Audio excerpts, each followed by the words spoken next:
This is Edgar OtraVez with another episode of the Flow Road Podcast. If you're new to the show and curious about some of the things we do, head on over to our website at theflowroadpodcast.com. There you'll find a complete catalog of all our episodes and a store where you can get yourself a mug, a t-shirt, etc.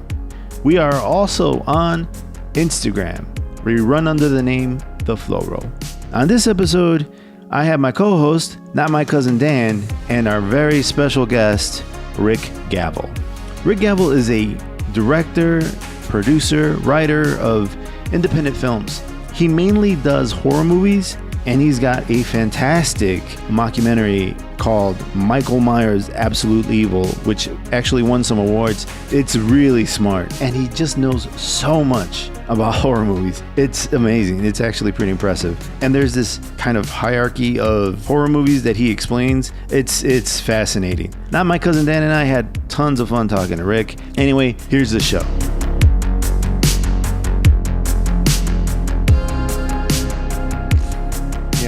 But I mean, you guys are 70 episodes in. That's pretty incredible. Yeah. I mean, that's dedication to a craft. And we have like one listener per episode. Yeah. No, you got more than that. I see your numbers. I mean, it's cool. But no, I was actually telling your wife last night. So last week when I took my daughter to camp, your wife was sitting like 2 arm lengths away from me the entire time, and I never knew it. Yeah. She had her hat on. And then your kids came out, and I'm like, oh my God, that's like, you see you guys all over the place now. And I was just remarking to her about, like, you know, you guys are talented for what you do. Like I said, thanks. I don't listen to a lot of talk stuff. And you guys have been my go-to at work the past 7 days or whatever. Wow, bro. No, it's been cool. Like it's just fun to listen. So you guys have great.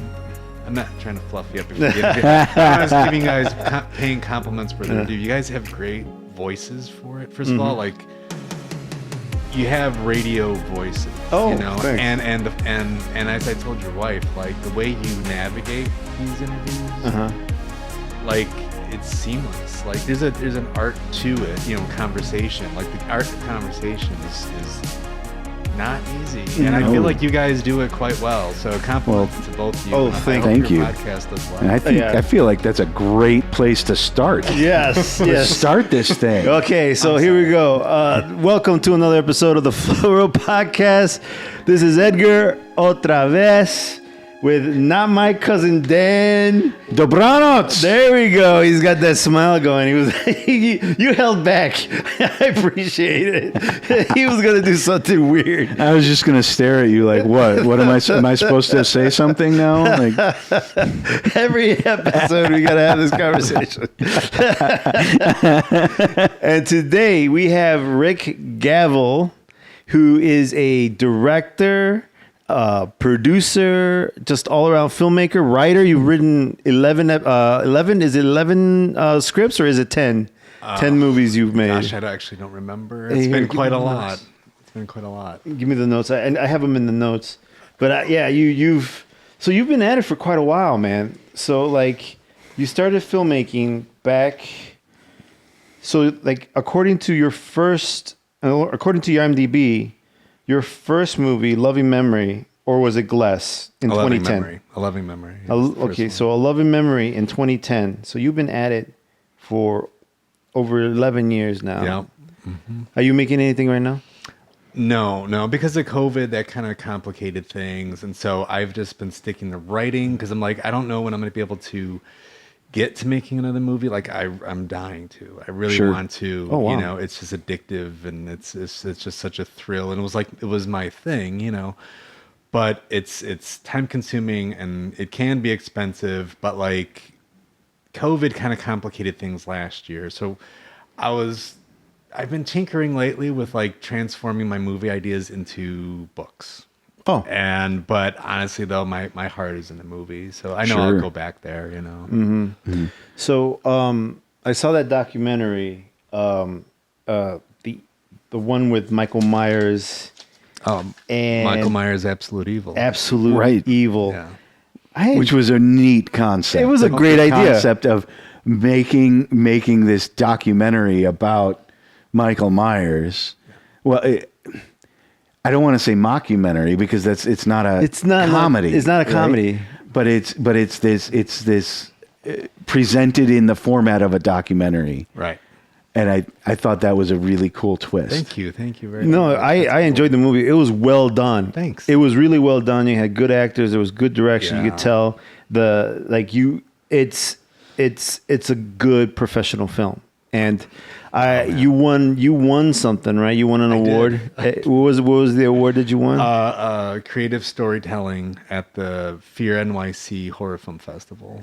And it was Very cool. 2017, I think. Yeah. So it was genius. Like the whole thing, you thank you so you much. treated all the movies as like the history of this killer. Right. And like you told the story of, Jamie Lee Curtis's character in the movie as like a person. It was just so clever. Thanks. And I thoroughly enjoyed the movie, and I was just like, wow, it's I don't know if people get it sometimes, but making a movie and making it good is very difficult. There's a lot of moving pieces. There's you got like there's the writing, there's directing the people, trying to get the people to do what you need them to do, like get them to show up for shooting. It's putting together a shooting schedule and then the shooting schedule actually staying on target. Yes, exactly. Pretty much what we were talking about before this. I have never made a film before, but I have been involved in more than one, basically art directing video projects. Just short videos, 3 to 5, maybe a 10-minute video here or there, basically commercials, and just getting that done. Like something that requires 1 day of shooting is a monumental effort. Much less making basically a feature-length film. It boggles my mind that anybody accomplishes it. So how do you get all those people to like kind of cooperate and bring them in? Do you just like, okay, well, this one's a little flaky, that one's not, do you just drop them off? Do you already know some of these people? Is there an interview process? Because I mean, I'm assuming you're making these on a shoestring, all out of my own pocket. Yeah. So I mean, like, you don't have big budget movie studio. No. So like, how do you? So like, you're not paying people much, right? It's difficult, right? So then, how do you get these people to say, "Hey, man, I need you for this film"? How do you get them to kind of show up? Do you already know who they are, or is there like an interview process? Or a casting process, per se. Or casting, yes, a casting process. So for Michael Myers, Absolute Evil is a little different than the other movies that I made. So like A Loving Memory was the first one in 2010, and that was a 1-actor, 18-minute movie. And I'm really proud of it as being the first movie I did. And the actress who was in it by the name of Melissa Milan, I credit her with everything, because if that first movie was a complete disaster, I would have stopped.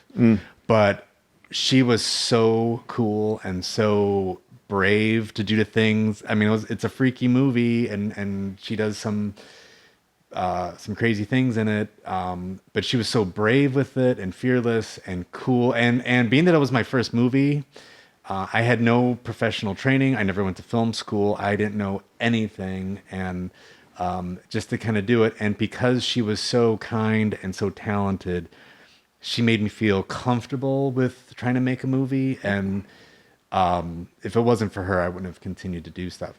To get her involved, I just, things are a little bit different now, but I mean, you used to be able to use Craigslist to get actors. Yeah. And I put out an ad on Craigslist. I gave a brief synopsis. She wrote in, and I don't like auditions. Like, I held auditions once for the movie Glass. I don't like them. I have mostly picked my actors through interview process. Like they'll send me their headshot, resume. And if they're cool via email or phone conversation, like if they're genuinely inquisitive about the project versus I just want another title on my resume, that's a big plus. We'll go out somewhere for an hour or two. I'll explain what the movie is, and I feel like I have a pretty good radar about people. And if it's going to be a good fit, like if you're not cool with me, I don't want to work with you. Because like I'm investing a lot of time in the actor as well, not just the movie. So, so with Melissa, we met and hit it off. Like she was on it, and I'm a really weird person, and she dealt with me, and she got my weirdness. And so for the second movie, Glass, a lot of the actors, we had the audition process. She helped with that. A lot of the actors were actors that she had performed with. So that kind of bled that way into that. And then that also kind of fell into the third movie, Mockingbird. But for Michael Myers, after the Mockingbird in 2011, Melissa moved to LA. Okay. And she's doing acting out there now too. So, but for Michael Myers, Absolute Evil, it was me on my own, pretty much. I had this idea to make a Halloween fan film, and it was just networking. It was having to do a lot of cold stuff, but it was networking, putting out ads, and you know, one person would say, "Oh, I know who could help you on this movie. How about you go to this actor?" And it just kind of went that way, you know. So it was a little bit more. It wasn't structured. It was more organic, I guess. You know? That's interesting. It was meeting people through people suggesting other actors to me. That's how the casting went for that. Out of curiosity, so you say you didn't go to film school, you have no background in this. Right. How did it become the thing that you decided you were going to do? How did you make that decision? Yeah, I've been a lover of movies forever. You know, quick fun fact: the very first movie I ever remember seeing was when I was about 3 or 4, and my dad had a pop-top VCR. And I walked into the living room as he wasn't in it, and on the screen was the original Toolbox Murders movie. Oh, wow. At the age of 4, I saw this this woman getting a nail gun to the head, and I'm like, obviously way too young to process. It made an impact. It made an impact. Young to process that, but I've told that story before, like at shows, like premieres that we've had, and it does get a laugh, but it's 100% true. And I grew up on a diet of, the movies I was watching as a kid were so inappropriate that I would never show my own kids. But Night of the Living Dead, Halloween, The Shining, The Thing, you know, Terminator, Predator, RoboCop, all that kind of stuff that I was way too young to kind of like absorb like what's really going on. But so I've been a movie person, and when I was in my mid-20s, I started thinking, well, I can write a script, you know, and I didn't know anything about script writing. But there's an organization in Chicago called the Chicago Screenwriters Network, and I went to a few of their meetings, and they had this thing, like the open script night type of thing, and you can bring a script and you will give it to 2-3 amateur and professional screenwriters there, and they'll kind of review it. And I remember I wrote my first script that couldn't format. I didn't know anything about anything, and formatting's so big with screenplays. Yeah, it is. They'll make it or break it. They'll toss it right out, which I hate. Yeah, because you could have a great story, but if you don't know the INT, EXT, colon, all that right, stuff, it's like, come on, my God. Right. But interior, exterior, all that nonsense. Yeah. Right. Yeah. And when I got my first review back, everyone hated it. Of course. This script doesn't make sense. This script is pointless. This script is, you know. Of course. Yeah. Brenda, I mean, it's your first one, right? I mean. Right. Yeah. And, you know, but whatever. But you have delusions of grandeur. Of course. You think you're going to be the next Paul Thomas Anderson or something. But Brenda, my wife, was a student, grad student in Loyola. I just told her one day, hey, I got this idea for a movie. And she's like, I can rent film equipment for you from my school. Wow. Loyola. Yeah. She's like, why don't you just make it? And so that's amazing. Yeah. She did that for you? she did. She went through the ice and snow because we started filming that first movie in December. Wait a minute. Okay, so hold on. Yeah. Before you get any further with that, what kind of equipment were you shooting on? Was it film? No, it was a Canon GL2. Okay, so it was a DV, HDV. So- Yes. Yeah. But I mean, she had the big metal case for that, and then she also brought us mics and lighting stuff. All this stuff I had no idea how to use. Yeah, I was But gonna she was say, able to like- rent all this stuff for free. Yeah. How long did it take you to teach yourself how it all works? Well, you don't have a long time when you rent stuff out of a cage. Yeah, I'm curious. You get it, like if you're lucky. Or did you basically just be like, I'm going to set it up and hopefully it works, you know? Yeah, so that's a good question because there's all kinds of things. You gotta meter lights. You gotta worry about how long, like If how I much. knew how to do that. Yeah, I had that's- no idea. that's- We didn't even right. use. Yeah, it was just like turn this light on. Oh, it's too bright. Okay, face it at the wall. It kind of dims down. a little Yeah. bit. So it was learning on the fly. There was Wow, that must have been so rough, man. That must have been so hard. It was, but I was so naive that I was just like so in love with the process. You were excited. Yeah. Yeah. That first movie, A Loving Memory, was a four-person project. It was myself, Brenda. We had a cinematographer named Chris, who was a guy Chris Tyre, who is a great artist, amazing artist, and he gets all the credit for teaching me how to edit, teaching me how to run a camera, what to look for. So, I mean, that first movie, I lucked out. I had an amazing actor. I had a friend who was great behind the scenes with the camera work and editing. Post-production. Supportive wife, and then me just kind of like fumbling through everything.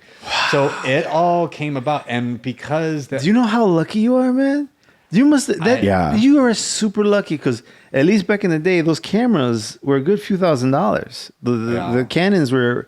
I don't remember. I mean, it's only really recently. Yeah, that cameras and mics are accessible. Yes. You know, cameras and mics that I mean, they may not. You don't really need necessarily professional equipment anymore. Yeah. You can get consumer level equipment for like a digestible price. Prosumer. You know, Yeah. prosumer, That's what they right? call it, yeah. But like you can get away, and I mean, people have done this as an exercise for years now, shooting entire movies on iPhones. I was about to You say know? you can set your iPhone to 24 frames per second. Yep. And get the film quality type. Oh, that's cool. Feel. You know? Right. It's automatically set to 30 frames per second, but there's even versions in there you can go to 60 frames per second. Yeah, like nonsense. Yeah, I don't know if you remember this back when I first started doing stand up, and like my flame burned real hot real fast. Like I started having way too much success. Like I got way ahead of myself, and I started getting booked for stuff that I had no business getting booked for. But like at that time, I had this confidence, and it's like I'm going to start making like shorts. You know, Yeah. I'm going to start making sketch comedy. I'm going to start doing all this other stuff, like build the mountain of content. You know, Yeah. and I went out and I don't know if you remember this. I bought a Canon 7D.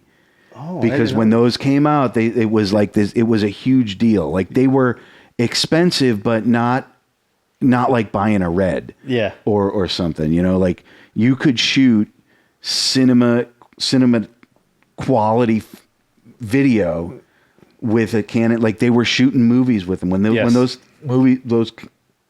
cameras first came out.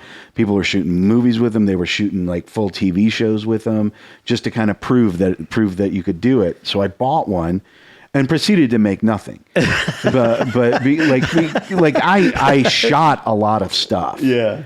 And then it was just like trying to edit it together. Yeah. And like, you know, and I have a background with photography, not video or film, but photography. So like I have a pretty good sense of like framing and composition and lighting and making everything look consistent. But then when it got to be like, Jesus, editing is hard, man. You know? You see, that's the funny thing. Like, editing is a part that I enjoy. Editing is, if given the time, you know, I will like sit and tweak and cut forever. But like right now, because even with like the stuff that I do for the podcast, it's not complicated stuff. You know, it's just cut here, cut there. You know, it's like, oh, this is taking forever. It's fucking brutal. You know, because it's like I got to get to the next thing. You know, and that's the anxiety is caused because of that, but not because I dislike the process. Yeah. I really do like the post-production process of all these things that I do, like for the podcast, the editing of the video, all the little nonsense things. I hate it. You see, the hard part for me is the scheduling, you know, which is why I asked you, because it's like herding cats, man. Can't be, yeah. It's like sometimes, you know, you got it all planned out, and it's just waiting to fall apart. It's just like, whoa, you know, and it's just the way things are, you know. It's because like I was saying, you know, before, like, you know, we're dealing, you know, everybody's a grown up. They all got grown up lives. You know, this thing that I'm doing, it's fun, you know, and you know, can't expect everybody to come out and play when they I'm can. like you. I love editing is my favorite part of the process. Oh, nice. More than writing. More than filming, more than casting, more than scouting, all that kind of stuff. I mean, editing to me, because I use Final Cut, and so like for a loving memory, I use Final Cut Express, which didn't have all the bells and whistles. But then I went and bought Final Cut Pro for Glass, the second movie, and that movie, you know, I had a great cast again, like really supportive people who did a wonderful job. Like they acted their butts off for, you know, a 50-minute movie that was just an absurd, like kind of an experimental film, and they acted their butts off for it, and they did an amazing job. But like I learned from Glass that I oversaturated the hell out of it with effects because I fell in love with Final Cut Pro. And I was up till 3:00 in the morning sometimes. And I'm just like, well, first of all, it's a psychological, supernatural type movie. So to make it kind of trippy and psychedelic was the point. Like it was not, it was supposed to be distortion of reality type movie. So you would, the idea of it is like you can, like a person would be on screen talking, and I had to have stuff moving in the background because it was through the eyes of someone who was unraveling. Oh, interesting. And so, but I spent way too much time layering the shit out of it with the visual effects. Where I think it's a cool looking movie. Yeah. But the audio is horrible. Horrible. It's inaudible. Oh, that's too bad. Yeah, and that is what I think killed it. If you could watch the movie on mute with like a soundtrack of like spooky music, that would be the best, because visually I think it's startling and I think it's cool. But the audio is what killed it. But same thing, you know, for the third movie, Mockingbird, I finally evened out. I'm like, after seeing Glass on the screen, I'm like, oh God, like it just sounds so awful. And it hurt the film a lot, but I also felt like I disappointed the actors who studied their lines and memorized it, and like who put in all the work. You know, there's dedication that goes into this sort of thing. They gave their time for. I don't even know if I was able to pay anyone for that one. But do you ever think about trying to like remake it, like a new vision for that film? I think now that I'm a little bit more experienced, I would be able to do it better. I definitely, audio wise, a lot better. I'm a lot better with working with audio, and I appreciate the burden of audio. I appreciate what you're doing with mixing audio and stuff like that. But that would be cool, you know. But that was a bigger movie. That had like 9 or 10 actors in it versus the first movie only had 1. And you're talking about scheduling. Like I had to get a special effects makeup artist as well as a makeup artist. This guy did prosthetics for one of the actors, like the face mold and everything. So getting another makeup artist, getting the camera operator, getting a sound guy, and then like the location, we rented an Airbnb place just to have a place away from other people's homes. That's really smart. And then all the actors, like I think there was only 1 or 2 days. I think maybe the filming was like, I don't know how many days it was, but there was only 1 or 2 days where we had practically everybody. And that's the thing too. Like when you're making a movie on your own, you don't have the luxury, you're working nights and weekends. Yeah. And because people sometimes work on weekends, you're like, when you break it all down, it's like, shit, I have a lot to do in one, like, so these are 14-hour days then, because it's like, well, you're going out of town and you can't make it for another 2 months, and don't cut your hair because you're in this scene, which comes at the end of the movie, Holy crap. So a lot of those actors toughed it through long days, 14-hour days sometimes, just to get it done. That's rough. Because you had to get so many people in, and they would sit quietly in the kitchen and it wouldn't make a sound. It's like, okay, this scene's over. Now you two guys are up, So. What's funny is like I had set up a thing where I had a friend and we did a fight scene, right? We were just putting together a fight scene for fun. This was like 10 years ago. So I said, let's go and what? You remember we shot a couple of shorts in my garage, and we started doing like all this green screen stuff. And I remember one in particular where like we were doing this shot, and you actually never ended up doing anything with it. No, I didn't want to do anything. Like, but we did this green screen shot where like I hung you from the ceiling in this climbing harness that you were wearing, and I actually remember while we were shooting it, you like broke character for just a second. You're like, I can't do this anymore, it hurts. And I remember in the moment being like mad, like, what are you, a pussy? It's 15 seconds, just say your line. I can't. It hurts. It was like riding up my butt and my crotch, and it was like splitting me in half at the garage. Like afterwards, like I let you down, and afterwards we were like, oh, because I put the harness on you backwards. I thought it had to go on that way. And then because it had to, because I think the way the harness was, we couldn't have the thing show me rope from the front, right? But it was like you went out and you bought a green screen. Oh yeah, I got to shoot this thing, and then we never did anything. You got so soured on it, you never did anything with it. It wasn't that I was soured on it. It just looked stupid. It was because it was just like you could see the harness. I tried to like take out the harness. With After Effects and whatnot, and I was like, "This is stupid. I don't know why I fucking this is stupid. Green screens are stupid. Dan is stupid. Movies are stupid. Movies are stupid. Exactly, and that's why I haven't done shit since. No, but so you had to do a hanging scene. We did a hanging scene. Like you were like we were. It was like some kind of weird. Well, because you were gonna be like falling. No, it was a UFO thing. I was gonna get beamed up. It was either you were gonna get beamed up or you were gonna be like falling, and there's gonna be like you were gonna like green screen some like buildings in the background what or the something. Story was. It was something, but it weird, was either you were getting sucked up or you were falling, and so like you were doing this. I can't remember if it was like a metaphysical kind of storyline or it was like, a joke. Was it a joke? I can't remember. Gonna be funny. I remember there was a UFO involved, and there was me either getting beamed up or beamed down. And I also down. remember this is one of the things that we shot with the 7D that I bought. Was that shot with the 7D? It was shot with the 7D. Are you sure? I'm pretty sure. Because I had the film. Yeah, I gave it to you. Okay. I don't know. I gave you the flash card. Well, there was this thing. Well, the thing I was going to talk about, not that. But like I was to your point about like trying to get people's schedules and all that stuff. Like me and a buddy of mine shot a fight scene in an alley. And it was, we started like, I don't know, like 10, right?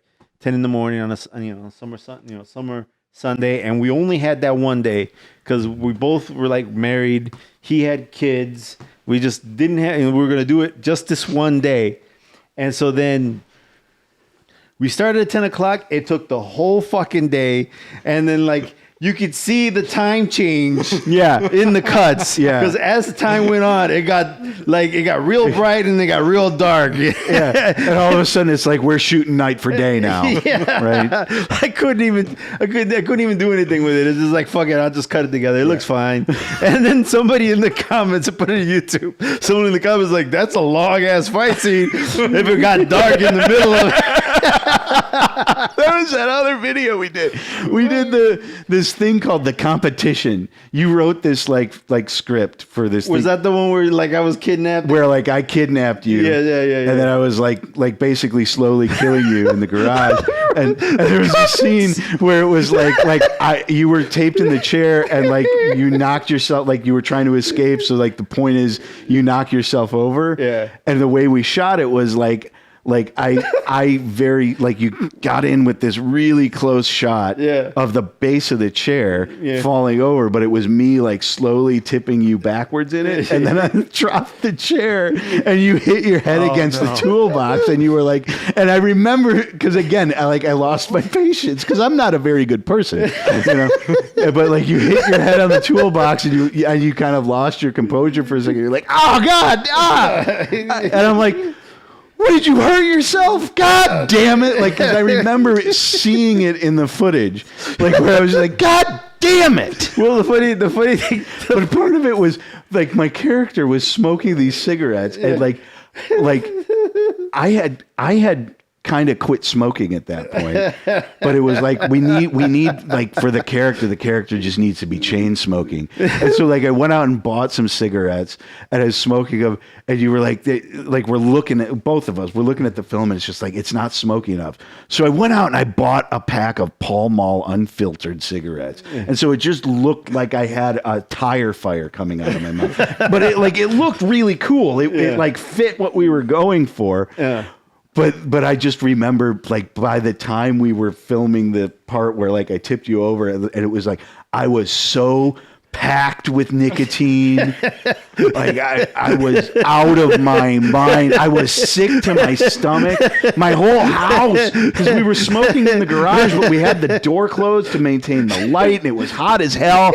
And it was just like we had turned my garage into a smokehouse. My whole house reeked of smoke. You must have been so annoyed with me by then too. Well, because I was there, I was, think, the whole fucking day. It was mostly, it was just like I was sick to my stomach. I was so hopped up on nicotine. Like I felt like it was oozing out of my pores. And then I started smoking again. You know, the funny thing is I think I still have that someplace. It's on YouTube. It's on YouTube. But like, and I remember after you put it up on YouTube, like all of a sudden it was like we were kind of getting excited because it was like people are watching this. It's got like a couple thousand views, and then finally like somebody makes a comment. It's like, ha, fat guys. No. It was like, oh look, fat bondage. Oh yeah, that's right. Fat bondage. I'm like, well, fuck you, man. And like, fuck you, don't get to watch this anymore. And both of us were like, should we just take this down? No, you didn't take it down. No, we have there. it there, but I took it off. Like nobody can see it because it hurt my feelings. I would love to see that. Yeah, I'll send it. Can I? Yeah, I'll send it to you. You'll get a good chuckle out of it. No, that sounds. But yeah, the thing you'll walk away with is, wow, Dan smokes a lot. So it took you all day to film the entire movie, or just a few scenes?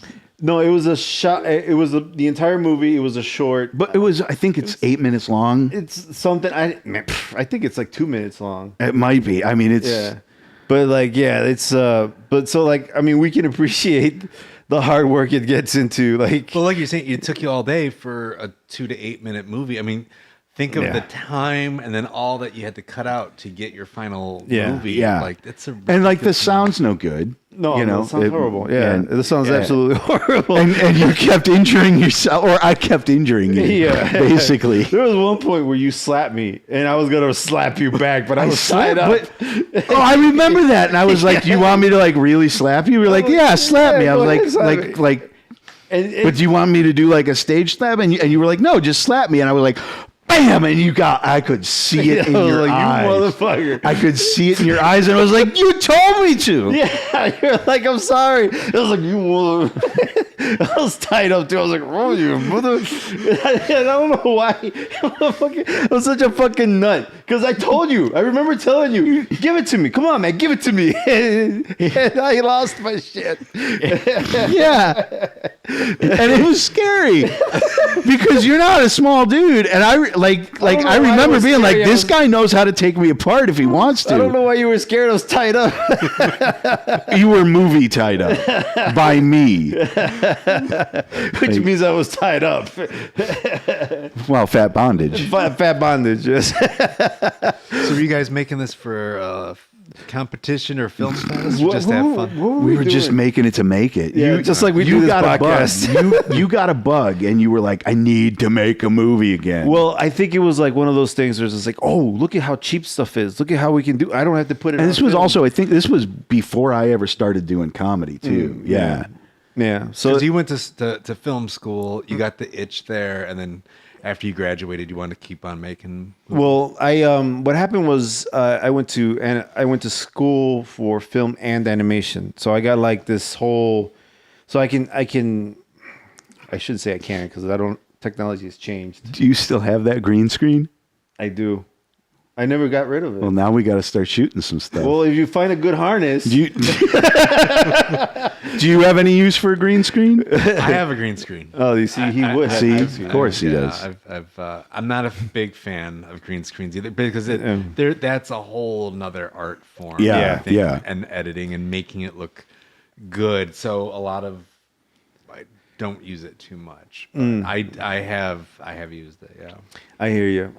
It's difficult because you can't, like hair, for example. You can't always get the hair just right. No. It's just like always like a little green in between the hair. And it's just like. And then I always made the mistake of, because I was annoyed by stuff like that, and I didn't want either the green or purple outline, so I would diminish, and by the time I was finished, like half their face was gone. Because I was diminishing so much because I didn't want that. But I'm like, well, now they just look like a ghost. That's not cool. So no, I get the pains of green screening, chroma keying, and all that. Oh, chroma keying. Yeah. So now, what do you edit on? You edit on an Apple? Is that what you're editing on? Yeah, Final Cut. Actually, you know what? That's the other thing that's kind of gotten in my way is that the Mac that I bought in 2009 to start making all these movies is now 12 years old, and it finally just kind of gave out on me like last year. No. Yeah. So I like it. I would be scared to try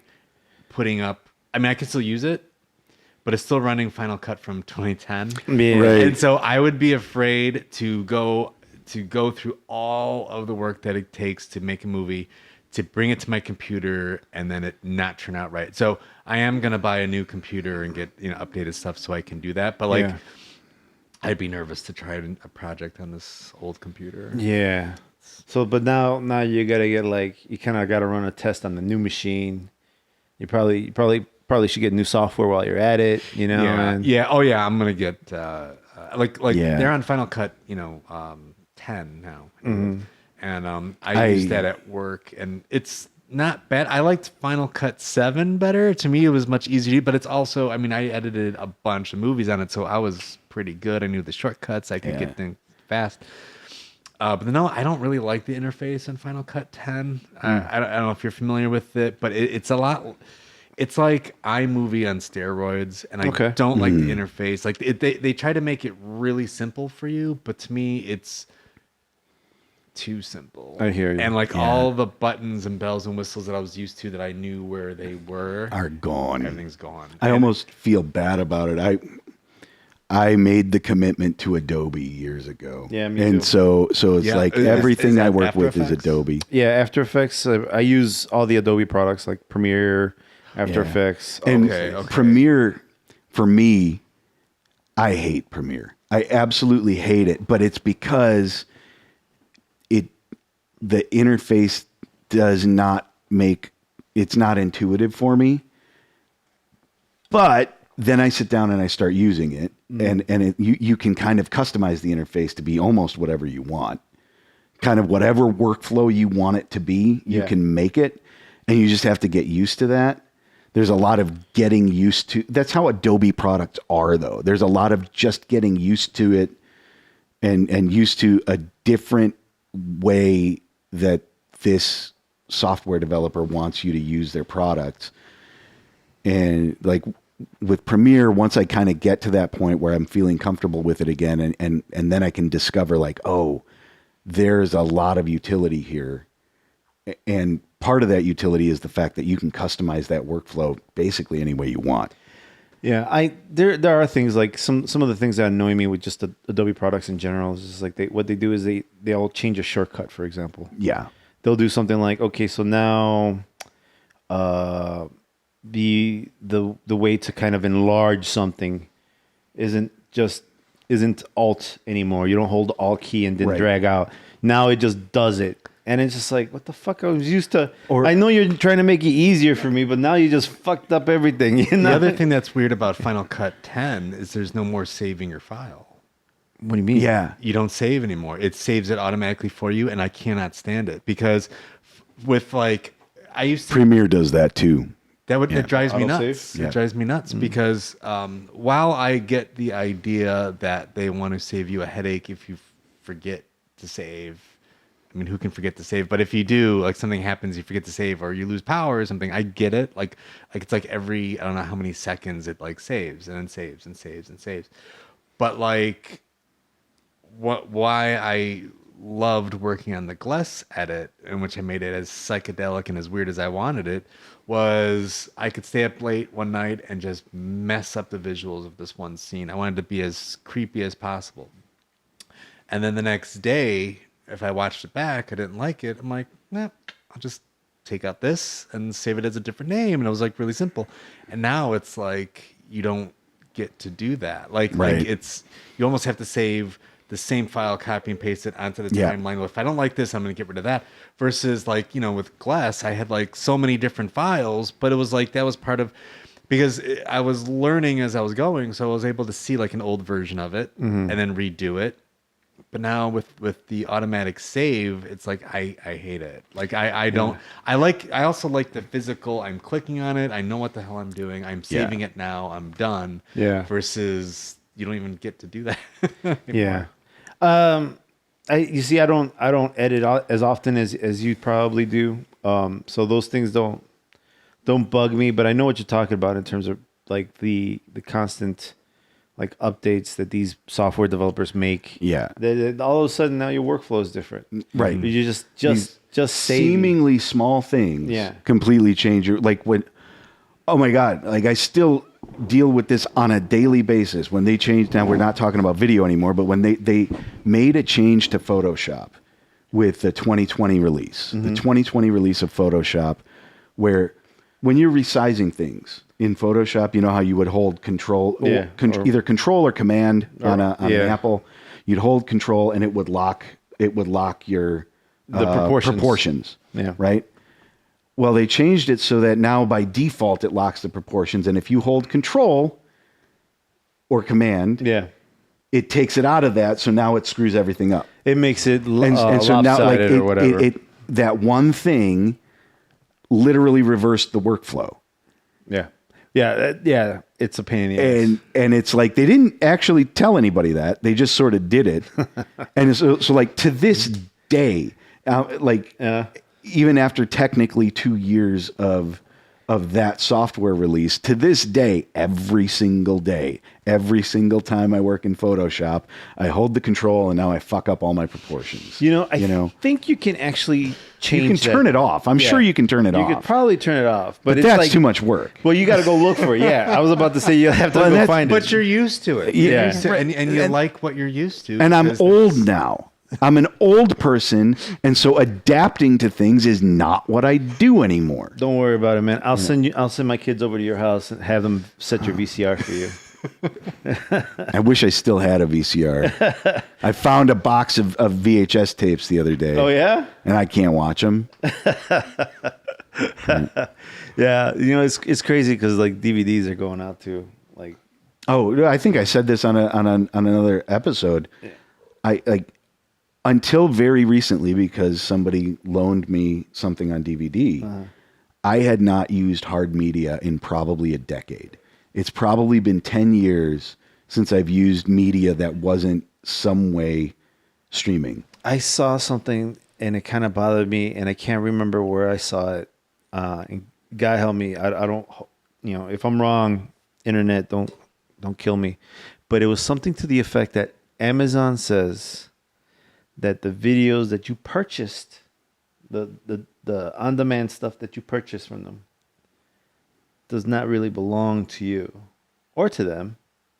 It's just, and I'm like, well, what are we doing here?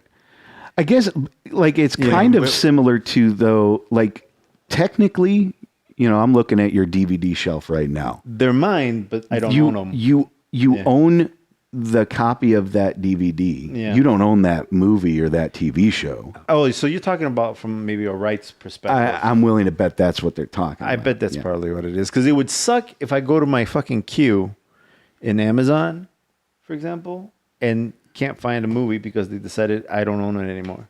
Yeah, that would suck. That's not right. Yeah. Yeah. Yeah. No, I mean, I'm a collector. Like, I like hard copy stuff, so I still buy CDs and DVDs just because I like to I have a big collection, so I like to have it. Like digital, I get it, it's very convenient, but like, yeah, my DVD collection is massive. I used to be a lot more like that. I mean, I have boxes and boxes and boxes of books and movies and music sitting in my basement. And I'm still to that to a degree, even with digital music, because I don't like using Spotify. You know, I don't like using Apple Music. I tend to want to buy the album, and actually, even in a digital format, I want to have the actual file. I don't want to stream it. You know what I miss, man? I miss opening up either a cassette or a DVD or a CD and then pulling out that song list. Yeah. And the artwork, reading the liner notes. Yeah. All that stuff. And like, you look at if you go back to the 80s, especially most, specifically like horror movies that were on VHS in the 80s. I'm referring horror because that's what I know the best. The artwork on the box covers, like there are groups on Facebook and stuff dedicated to the artwork of 80s horror movies VHS covers, because when you bought the movie, not only did you have this hard version of something that you liked enough to have to pay money for it, but like it was the total package. And the artwork on those old movies, like I still remember to this day going to VHS stores that weren't Blockbuster, that had all the more obscure things, mom and pop video stores, and the artwork made such an impression of whether or not you wanted to see the movie. Absolutely. And so you're owning the whole thing. Yeah. And some of those posters and the box covers are just iconic now. Absolutely. When you look at the poster for like the original Halloween, 1978, with the jack-o'-lantern and Michael Myers and the knife, like that just sticks with you. So you're not just buying the film, you're buying all of that in the package. And even the package gets an emotion out of you and it kind of excites you or it scares you. And, so that, to me, that's just missing. Like in the digital form, you get to see the movie and that's cool. But like for my taste, I just like to have all of it. I mean, like I've seen some of the art that you're talking about. I've seen, like in Pinterest, if you type in any movie, there is going to be a retro version of a poster for that movie. Like you can type in like Kill Bill, for example. Somebody made a retro like version of an 80s version of a poster of that movie. Yeah. It does, and you can type in any movie, and then some people will like redo, like, remember this? Well, now I moved the head, or I put the body this way, and I added an extra person, and this is like, wow, it looks just like the old poster, except now there's more stuff in it. Right. Yeah. So like, I know the aesthetic that you're talking about. I love it too. Like, so we've gotten a little bit away from kind of your filmmaking, and I want to just kind of loop it back there, because that's what we're here to talk about. Absolutely. And it's fun to diverge into stories about me hanging Edgar from my ceiling. That was awesome. That was a great story. So those are the experiences you get when you make a movie. Yeah, absolutely. So you are like a dedicated horror movie aficionado. It sounds like, I would say. It's my preferred genre. Yeah. Mm-hmm.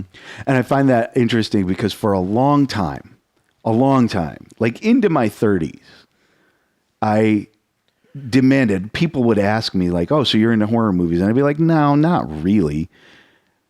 But I love horror movies, and I always have. And for some reason, it was like, no, I'm not like an aficionado or anything. And then it was actually when I say well into my 30s, I mean last year. when we did an episode on our favorite Halloween movies, or we did 2 episodes. Yeah, right? 3 episodes. Our favorite horror movies. Our favorite horror movies. We did it around Halloween. Yes. And Edgar was like, let's do an episode about our favorite horror movies. And I remember telling you, like, I'm not really that big into horror movies, but I guess I'll pick some. Yeah. And I sat down and I made a list of 27 horror movies that I was like, okay, now I have to narrow this down to 5. And I'm looking at this list and I'm like, apparently I am into horror movies because I love horror movies, and I have seen like all of them. And I love going to see them, even ones that I know are going to be horrible. You know, I love horror movies, and I am always so fascinated because, like, I spent so much time being like, no, I'm not into horror movies. It's always so fascinating to me that there are people out there who this is their passion. Yeah. I love it. I love it, especially now that I've discovered that apparently I'm one of those people. So this is a good segue, because I need to ask then. Do you think it is that first impression at the 4 years or 3-year-old version of Rick Toolbox murders, watching the Toolbox murders? Do you think that's what made you into a lover of horror movies, or is there something else that maybe you think influenced you? I think it was just being so young and being exposed to these movies that weren't age appropriate. Like my parents were. As long as it wasn't like porn or anything like incredibly graphic. But I mean, I look at like The Shining. Holy God, is that movie terrifying? And I love it. It's one of my favorite. But I think just the constant exposure to it. But also there is I think like another kind of aspect of it is so not only was it what I was exposed to, but like. Growing up as kind of like as a weird kid without very many friends and just kind of being like an outsider, horror movies were something to talk about. Like sure, the other kids can't handle Night of the Living Dead. The other kids can't handle The Shining, but I just watched The Shining and I can handle it. And no, I'm not that afraid. Although I was like terrified. So horror movies were like another thing for me. Like it's how you identified. It made you cool. It gave me a bit of a confidence in that, but all it really did was really cast me further to the side, because kids don't want to talk to the horror movie kid, because they're kind of creepy. But that was what I identified with, and it wasn't until I got older and it wasn't even until I got out of high school that I really found a horror community. And my friend Gabe Barron, who I've mentioned to you before, the owner of the Resistance Pro Wrestling. He is a true horror movie aficionado, like the Rain Man of horror. He's just, you could, like every title, every soundtrack composer, writer, director, actor, like he is just an encyclopedia of not just horror movie, but dude is ridiculous. Wow. And he has taught me so much. And like, we used to hang out a bunch when we were younger, and like I'd show up, no shit, he'd give me 10 DVDs. Here, watch these. We would go together to horror movie conventions like Flashback Weekend, which they canceled last year, but they're coming back this year. And just to see the horror movie community was cool, and like, oh, I got a place. There's actually And here's the other thing too, and I know this is stereotyping, but like, I kind of feel like horror movie people are pretty compassionate. Like they get it. They know what it's like to be picked on. They know what it's like to be the oddball. Like the most popular people in school, I'm guessing, are not the ones watching Necromantic. Right. But well, you have kids that watch Mr. Rogers. And then you have kids that watched Faces of Death, and they're different people. Oh my God! Right. Yeah. And so it's just the community. They're in, of course, with Facebook and Twitter. Like it's all out there, and YouTube. Like some of my favorite YouTubers right now, they're all horror movie critics, or they I've gone down the rabbit hole of extreme horror movies lately, and so like I've been the YouTubers that I follow, and then just reading the comments, it's like, yeah, I kind of get it. Like you kind of feel a part of something, you know. So do you? So the YouTubers, is that where you kind of hang out on social media? Like the YouTube, is that where you go? Yeah, I don't have any other. Michael Myers Absolute Evil has a Facebook page. My wife runs it. Oh, interesting. Pretty much because she has a Facebook account. I don't. I got rid of my social media accounts recently, but I YouTube is my like social media outlet, I guess. So you go out there and you, how much time you spend on YouTube? Like a lot, and when you go there, are you looking at other YouTubers that do similar, like other filmmakers, or are you just, or everything that you can think about? If you were to pull up my homepage, it's probably loaded with movie stuff. Right. Like I've completely hit the non-interest on politics, hit the non-interest on sports, hit the non-interest, because I don't want to know that shit. Like I know the world's a dark place. Yeah. And you like to make movies about it. I know. But like the YouTubers, the horror YouTubers that I follow, I'll drop a few names just in case anyone's interested. Like, there's one YouTube channel called Couple of Creeps. It's a young married couple who watch some of the most extreme, incredibly graphic horror movie. Like, there's a Reddit had a thread recently called the horror movie, the disturbing movie Iceberg. Okay. And it actually started like a trend in the horror community, I think, on YouTube, as probably on Twitter too. But like this one person on Reddit listed out this like diagram of an iceberg, like, and on the very top of the iceberg is what you see, right? But like all the shit below water is all the bad stuff, and that's what sinks the ship. And so at the very top of the iceberg was all your pretty much commercial mainstream Freddy Krueger, Jason, Chucky, right? But then the further down you go, it's darker and evil and stuff you should not be watching. Like snuff is on the bottom. Like okay, so snuff film. Not mentioning the snuff. No, not getting into that. But like that is the sort of how deep it goes. So what? Without going too into the snuff, what would be like some of the dark films? Yeah, like are we talking like Human Centipede here? So like Human Centipede, I think was like tier 2. I think there were like 6 tiers. Oh, there's 6 tiers. Okay, so 5 or 6. So okay, like so Human like, Centipede is at like number 2. So Human Centipede is just like one level below mainstream horror. What is darker than crazy Human Centipede? There's a lot of. Do you want me to drop titles? Yeah, drop some titles. Give Edgar some things to tag in the episode description. I don't know if I'm gonna be able to tag this one, but maybe it's dark, man. No, okay, so give me a few titles. Okay, so like the darkest I think I've ever gotten. I've never seen Human Centipede.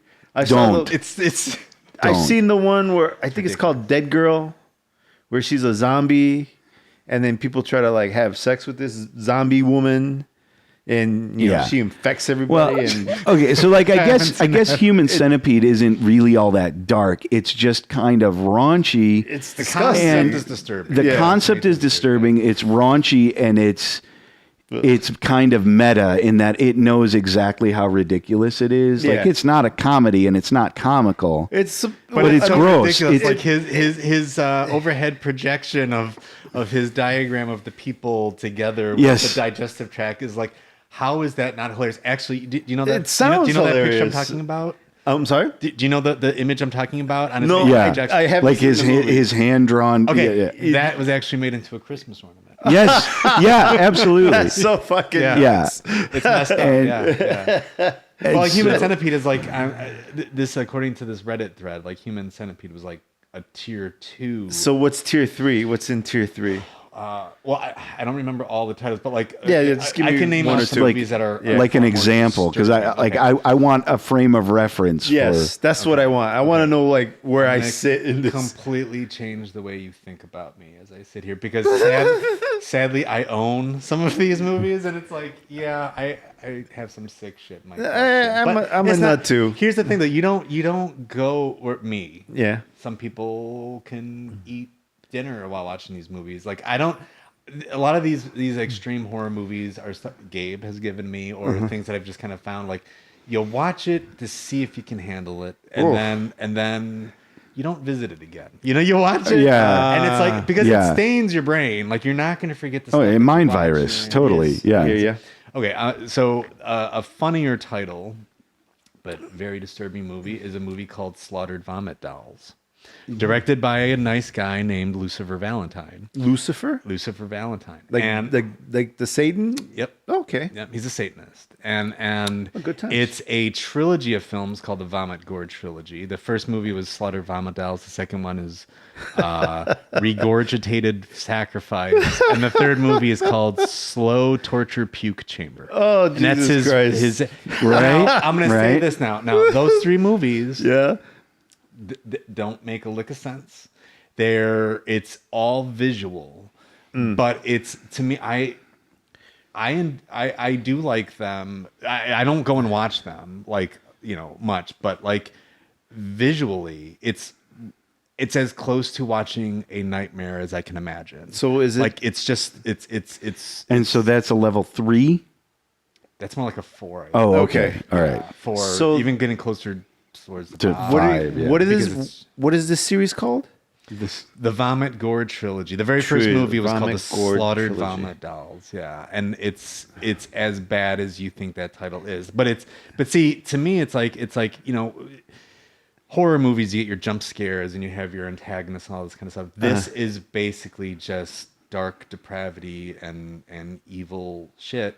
But it's like I said again, the reason why I was really kind of taken by it was I'm like, this is the first time I've seen on film like as close to what a nightmare looks like, sounds like, and feels like when you're experiencing it, and so like that's crazy. When I watch Halloween or watch Human Centipede or anything, like I still know, like as engrossing as it might be, or as captivated as it might be, or as much as I love it, I still know I'm watching a movie, and like, right. and that's kind of, you can be immersed in it, but like a movie like this, it's like, what the hell's going on? And it was just such a nightmare experience. I'm like, wow, I had never, and I think I was really taken back by it because I've never seen anything like it before. Okay, So would you say Lucifer Valentine is the Paul Thomas Anderson of a shock horror genre? Yeah. I mean, he's, I would love to meet him.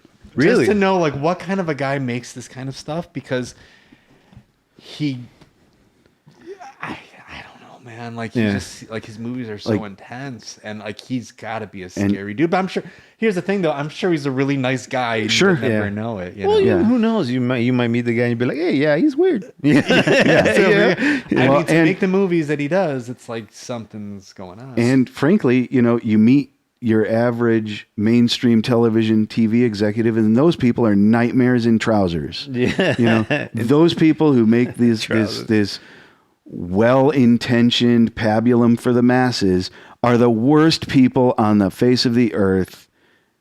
Downright criminals, But see, a guy like this, you're talking about the movie execs, right? Yeah. Like, okay, so a guy like Lucifer Valentine is like, I'm guessing, looking at his credits, is a lot like me in that he's doing everything. He's writing it, directing it, producing it, shooting it. He's doing it all on his own. Marketing, artwork, all that kind of stuff. So, like, and that's another thing I think kind of cool. Like, as gross and graphic and disturbing as this stuff is, it's like, it's as true as any movie out there, because this is straight from him. It's his vision. It's out there, and you're going to be offended by it. Most likely, you're going to be offended by it. But this is what he wants to get out. Well, of I mean, that's his intention, right? That's what he's shooting for, and if he accomplishes it, then good for him. But I guess what I want to ask about that movie is that there's no story. It's just visual. There's a story, because you said it didn't make any sense. There's a synopsis on the back of the box, but like. To me, it was difficult to follow. Yeah, you're familiar with like David Lynch? Okay, I know who he is, but I haven't seen any of his stuff. So David Lynch, it's a lot of visual, and it's a lot of absurdity, and it's a lot of, experiment. It's kind of like that, where this guy's movies are kind of like that, in that it's meant to shock you, honestly. I mean, especially with the it's meant to make you uncomfortable. Yeah, it's meant to. So it's an emotional movie like that. There is a story. It's about a woman who's a bulimic, and she goes down this rabbit hole. Like, her disease takes her down, and she starts having visions of hell through her drug use and her bulimia and all these kinds of things. And so you're seeing distorted life through her perspective as she's going further and further down into despair. And and that's on the surface. But when you're watching it, I can guarantee you're not thinking of that synopsis, because you're like, oh my God, I can't believe I'm watching this, and B, that someone put this on film. Right. This sounds interesting. Well, it sounds like if Darren Aronofsky were to make an actual horror film. Because for me, when I watch, I won't watch them anymore. Right? Darren Aronofsky films just make me to the point of physically uncomfortable. Right? Because that's what he's trying to do. That's the goal that he's trying to accomplish. And I actually feel like his films are horror movies, not in the traditional horror movie sense. Requiem for a Dream, oh my God. I mean, or Black Swan. Black Swan is... Black Swan, yeah. Oh, yeah, Black Swan. Or, I mean, any of them. Pick any Darren Aronofsky film, and the end result is you have watched something that for me anyway, I have watched something that I know is a triumph of filmmaking. I know it is a genius's vision. I know it's an extremely well-crafted film, and I know I don't like it. Because it disturbs you. But I often feel the same way about. There are other filmmakers that I feel the same way about. Like, I genuinely enjoy watching Paul Thomas Anderson films. I really do. But when I finish one, I am left with exactly the same feeling every time, which is very similar to what I just described about Darren Aronofsky films. I know I have seen a work of art. I know I have seen an auteur's vision. I know I have seen something that took dedication and craft from everybody who was involved, and I have no idea what I just watched. I do not know what happened. I do not know what I'm supposed to walk away from that movie with. Like, There Will Be Blood. I didn't I was like, it's a phenomenal film. Was there a point to it? No. And as you dig into it, you actually find out, you read interviews with P.T. Anderson, and you actually find out, no, it actually literally is everything. You watch Magnolia, literally everything is on the surface. There isn't a deeper meaning to it. The takeaway is, this is what happened. Deal with it. Yeah.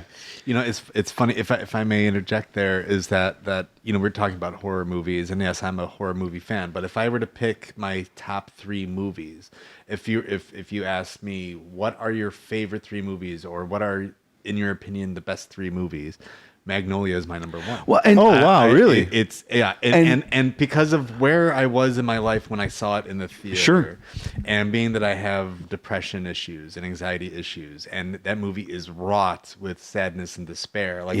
It struck a nerve with me, psychologically, emotionally. I feel like, so I'll watch Magnolia sometimes to make myself feel like shit, because I'm because there's something with cathartic about it.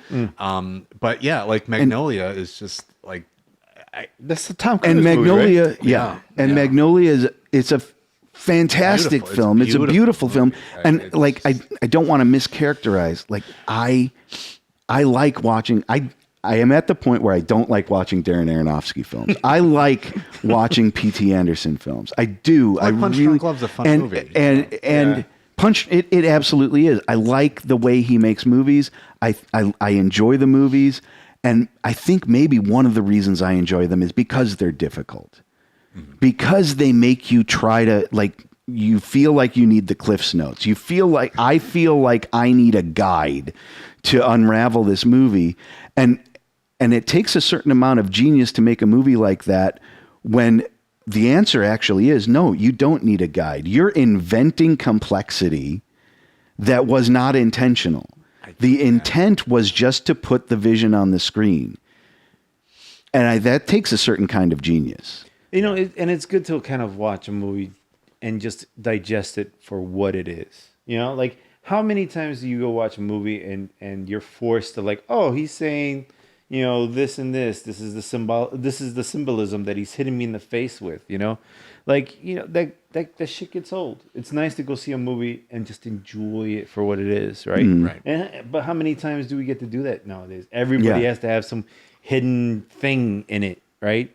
And that's good too. Don't get me wrong. I mean, I like those movies too. I like the exercise of sitting there and trying to decipher the hidden intention or symbol or whatever that the author is making. But sometimes I like to go see a movie and just enjoy it for what it is. Escapism. Escapism, because that's what movies are about, right? Right. But one thing I wanted to ask you, and I want to make sure I ask you this question because I'm hanging on. I've been waiting for my moment to ask you. I'm just going to ask you now. When it comes to writing, first of all, like I try to write, I fucking hate it. I can't. I have several ideas that I've been fucking kicking around, and every time I sit down to like write a script or something, it doesn't get very far, and it's a pain in the ass. And it's. I follow one podcast. It's called the Q&A with Jeff Goldstein, I think it is. I'll put it in the comments or in the description. But this guy, he interviews like writers and directors and stuff and talks about just writing for film. And everybody's like, yeah, it's a pain in the ass, right?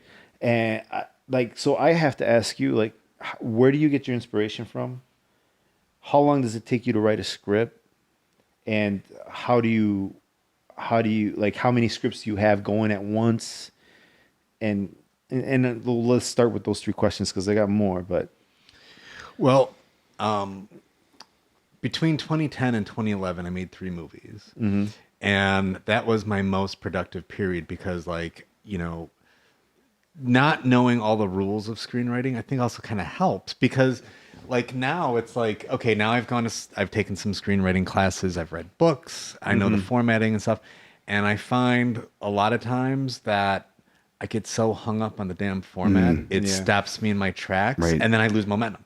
Yeah. So not knowing all the rules was kind of cool because then it's like you just kind of just do it. You put it on paper, and it didn't really matter how it looked. The actors still said their lines, and yet it wasn't formatted right. So it all worked, and people still knew what the movie was going to look like, and it just wasn't formatted correctly. But that was my most productive because I would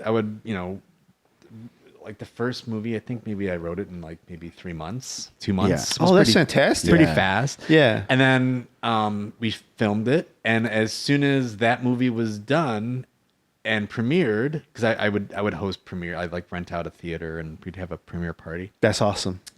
I went straight into writing the other one. And then same thing, cycle. And so like after the third movie, it was like, it just kind of stopped and I worked on some other stuff, but I wish I hadn't lost that momentum. But like Michael Myers' Absolute Evil was, because I wanted it to look as authentic as possible. So I wrote out the entire script. The entire thing was written out. But I literally told every actor, don't memorize the script. This is your blueprint, right? So you're playing the role of an author who wrote a book about Dr. Sam Loomis.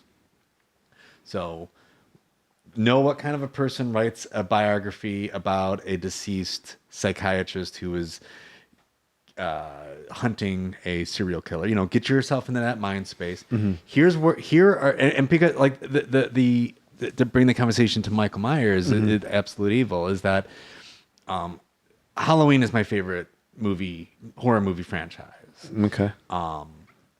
However, I absolutely hate that there are so many different timelines to it. That like it's that like You can watch Halloween. Like, you know, did you guys see the Halloween that came out like 2 years ago? No, I remember seeing. Yeah, I saw that. Yeah.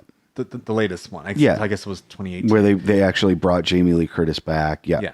So that movie does away with everything else. Yeah, it So that ultimately movie is a does. direct sequel to Halloween 1978. I hate that. Well, I mean, okay, first let me. The movie was good. Yeah. Like, I'm not gonna like say it was. It was. But you don't like doing away with canon. No, Yeah. because like I love Halloween too when he goes into the hospital. You know, so there's like these different timelines in the Halloween universe. Like he goes Halloween 1, 2, and then they made 4, 5, and 6, and that involved Sam Hain and the Thorn cult and all this other kind of stuff. And then Miramax, or not Miramax. Oh yeah, Miramax had it for Halloween 6, but then I don't know what happened to Halloween H2O, the 20th anniversary one. They just decided, well, we don't like 4, 5, and 6, so all that stuff just didn't happen. Here's Jamie Lee Curtis back, and, Yeah. you know, and then she went to Halloween 8, And so, like, now that's happened twice, actually. right? And so, Where- and then she, you know, well, can I give a spoiler? Yeah, go for it. Halloween 8, Resurrection, she dies. Right. But now we see her again. Now you know? she's back, So yeah. I hated that they kept on getting rid. Now, the Absolute Evil came out before Halloween 2018 was even announced. So that's why my movie ends at Halloween Resurrection. And then the Rob Zombie movies, because I disliked them so much, I treated them as if they were the... Okay, so Absolute Evil treats Halloween 1 through Resurrection as if they were things that actually happened. That those weren't actually movies. Get out of your mind that those were movies. That like those were all real life things, and he did all those things.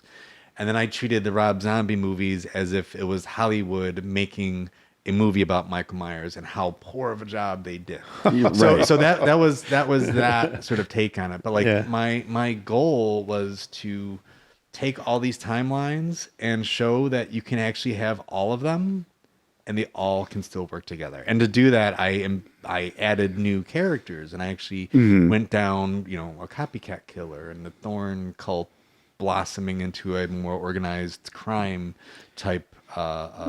Ultimately, you did your own retconning to make it all fit. Yep. And right, exactly. Because as a fan of Halloween and loving Michael Myers is my favorite slasher, I wanted it to be together.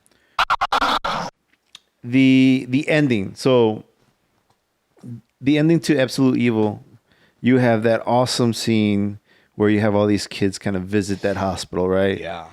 And they're going through this place, and they're like, "Oh, this is where this happened, and this is where that happened." And they start hearing noises, and then a Michael Myers comes up. Now, that's not Michael Myers, is it, or is it somebody else? No, that's Michael Myers. Yeah. Okay, I thought it was awesome because Thank you. I was. The funny thing too is like I don't know what it was. I should have known it was coming, but I was sitting there. I was like, "Oh, this is cool." Like I enjoyed it in concept so thoroughly. Yeah. Oh, thank you. That's the fan fiction that you chose to make. Right. Was to present it as not fiction. Yeah. Right. Like your version of fan fiction Seriously. Yeah. was to treat it as if it was, you know, Real. a real occurrence and make a documentary out of it. And I really enjoyed that. Thank you very much. That's nice to hear. And I'd like to add two things really quickly about where Absolute Evil came from. So, being a fan of Michael Myers, my favorite slasher, and the Halloween movies. But one, like, why it became a documentary is because it was way cheaper to film that. Yeah. Oh, than it sure. would be to do action sequences and filming at night. So we got to tell a complete story simply through talking heads. Yes. And me using photos from the movies and stuff like that. So cost efficient wise, like it was as cheap or inexpensive as you could make a feature film because as you saw, it was simply actors sitting in front of a camera, except for the haunted Haddonfield portion.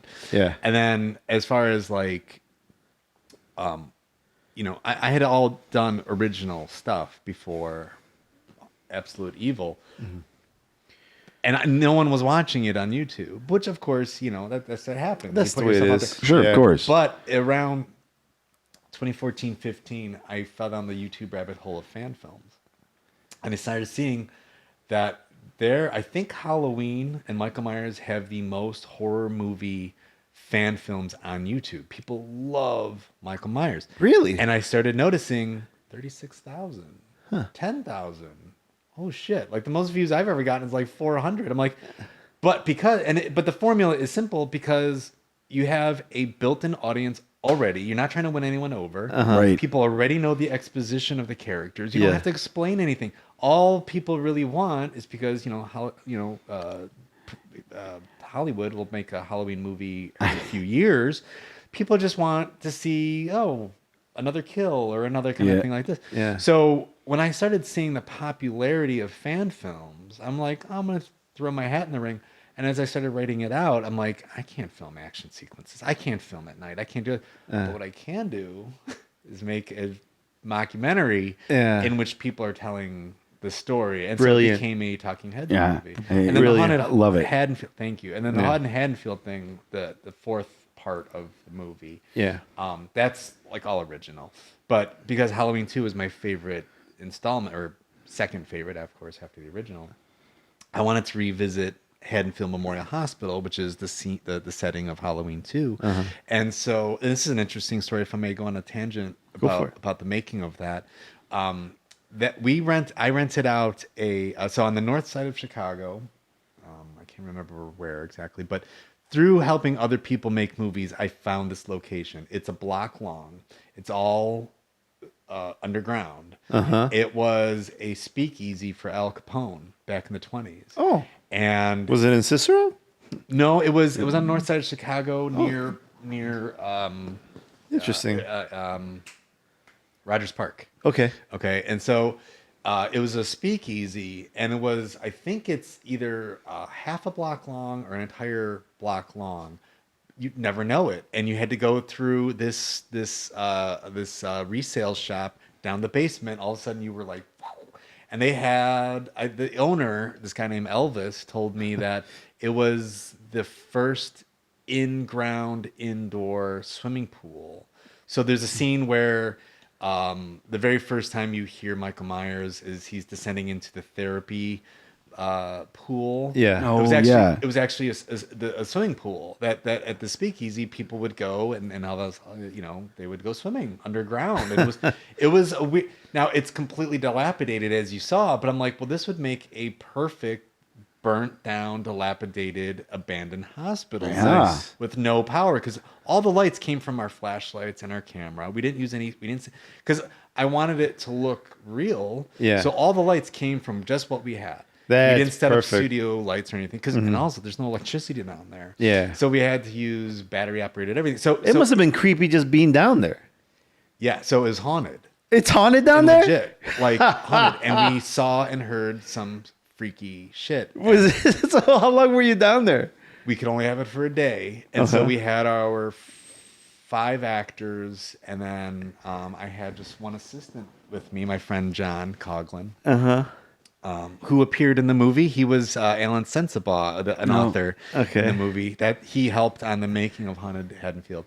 And it was a day, and because that's all the guy would give it to me for, was a day. I can't remember how much I paid him, but like I rented it out for a day, and I mean there was rats and roaches, and it was just disgusting. It hadn't been used since like 1930 something. Yeah. And so it just got worse and worse down there. And because there's no lights, he was like, only go this far, because if you get lost, I'm never going to find you. Holy shit. There were doors you opened that was brick walls, and there were some hallways that led to nowhere, because if the cops ever raided it, they wanted places to hide. Yeah. And so you had false hallways, you had false rooms, you had rooms that, like, it was creepy, because the further in you went, the further down you went, and there was a whole nother level below that, and he's like, you are not allowed to go down there.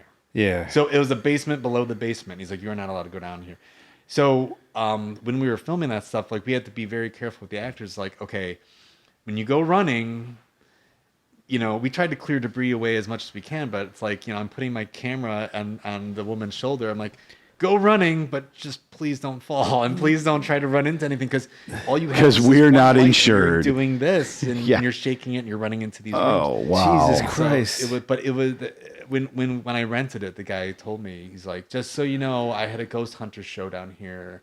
And they filmed, and it's haunted. And I'm like, did that put the idea in my head, or is it really haunted? But like, everyone kind of experienced this shit. Wow. Kind of unsettling. So the fact that we made a haunted hospital movie in a haunted place, that's perfect. Yeah, it worked out great. Wow, man, dude, and that was perfect too. Like you got it was funny because I was following the movie, and you legitimately got me to jump. I was like, boom, Oh, no. Alex. Right. You got me. I remember sitting there. I'm like, all right, man, you got me. You got me. You got me Yeah. good. You got me real good.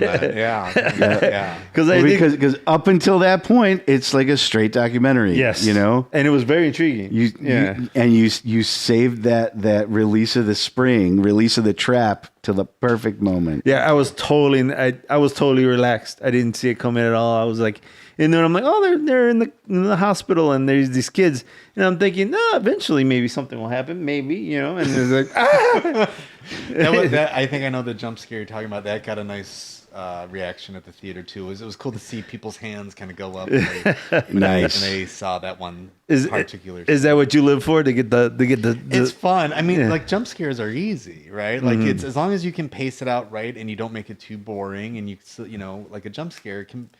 I mean, I say it's easy, but there's an art to making a good jump scare. But like that was a lot of fun, like to be able to do that. So explain the art of the jump scare. Well, it's like, you know, like anything, you could do it well or you can do it poorly. You know, you watch horror movies and they attempt to be atmospheric and it's just boring. Right. They attempt to do a jump scare and you're so disinterested that you're not even freaked out by it. Oh, But a good jump scare to me is all the atmosphere leading up to it.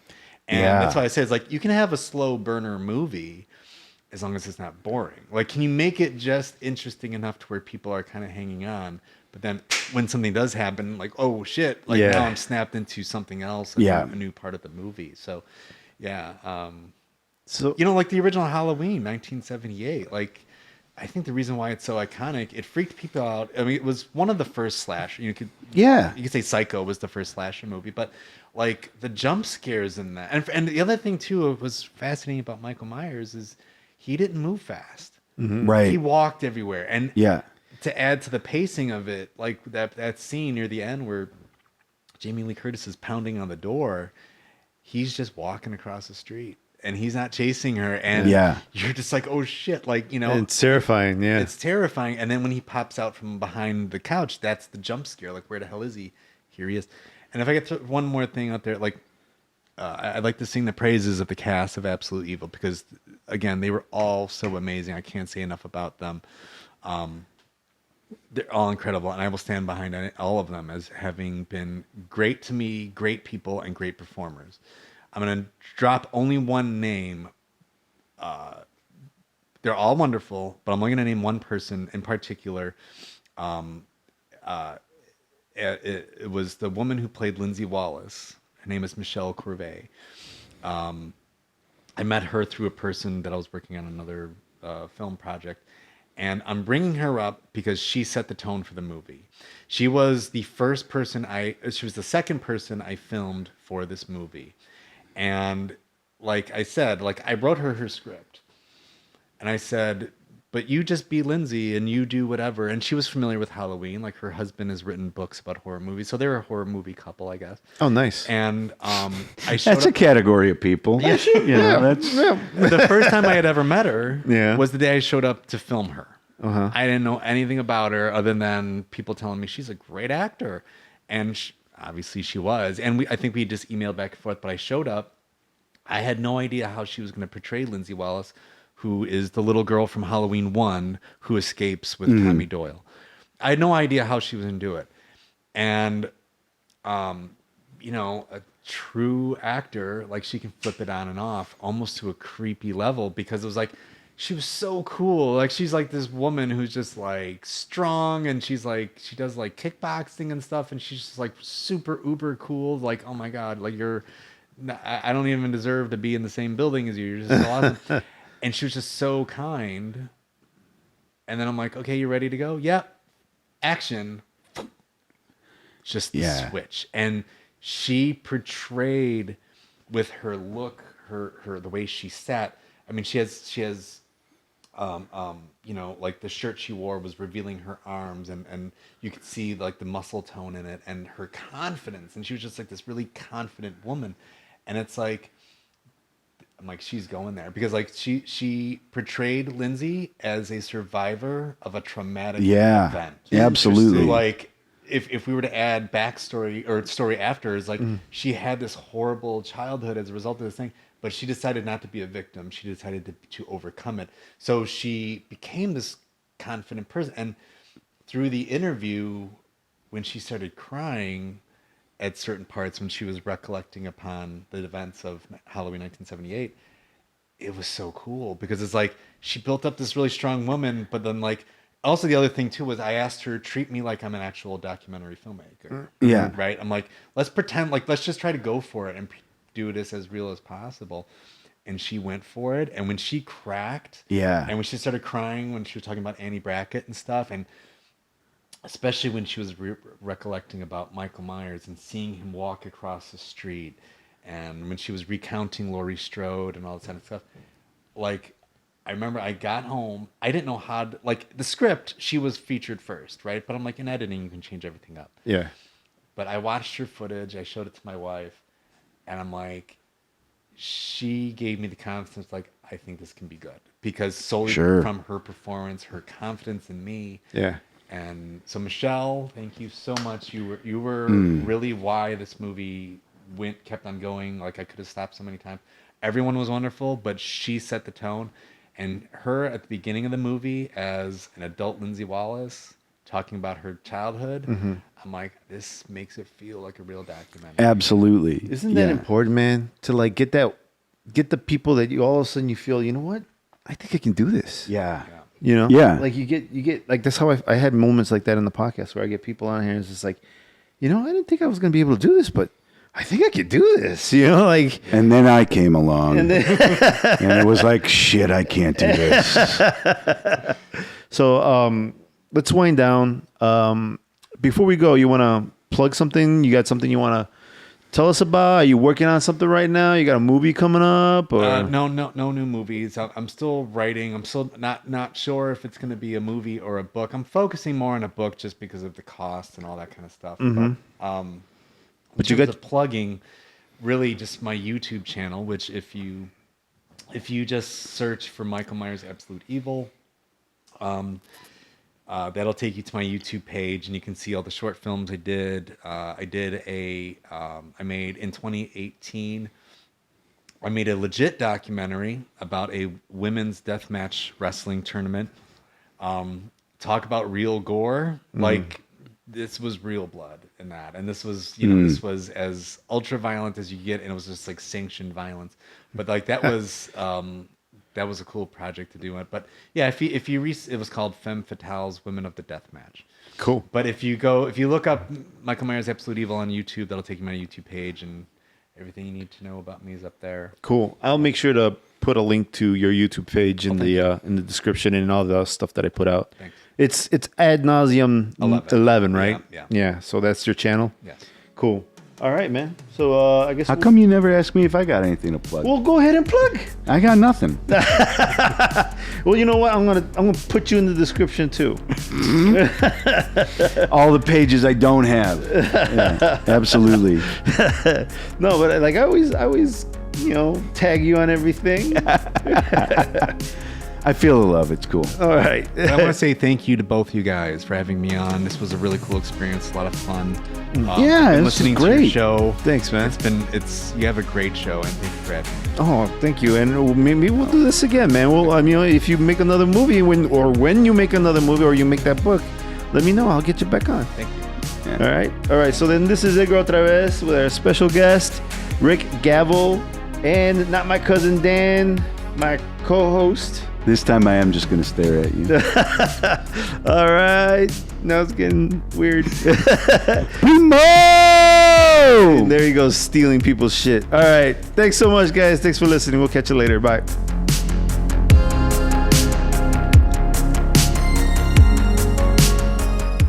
The song you're listening to is titled Night Driver by Ballpoint and Kushi. You can find them over at Epidemic Sound. Make sure you use my referral link in the description. If you like what you heard, make sure you check out our website at theflowrollpodcast.com. There you'll find a complete catalog of all our episodes along with a store. You can buy yourself a mug, a t-shirt, maybe some wall art, etc. We are also on social media. You can find us primarily on Instagram under the name The Flow Roll. Check us out there for more goofy content. Now, support the show by liking, subscribing, commenting wherever you get your podcasts at, and make sure you press all the buttons that make the podcast gods happy. Rick Gawel is just an interesting cat, and I really like the story of his wife pitching in and getting him the hands-on education he needed for creating these movies. And look at the product, man. I mean, Michael Myers' Absolute Evil. It's really good. Like, it's really good. Make sure you check it out. You're going to find everything you need to find Rick in the description. So we're still going to be doing the one episode a week, but you could always go back into our catalog. This will be like the 75th episode. So that means you got another 74 episodes you can check out if you're really thirsty for some more Flow Roll. Thanks so much for listening. I really appreciate all your support. I am Edgar OtraVez, and I will catch you next time. Laters.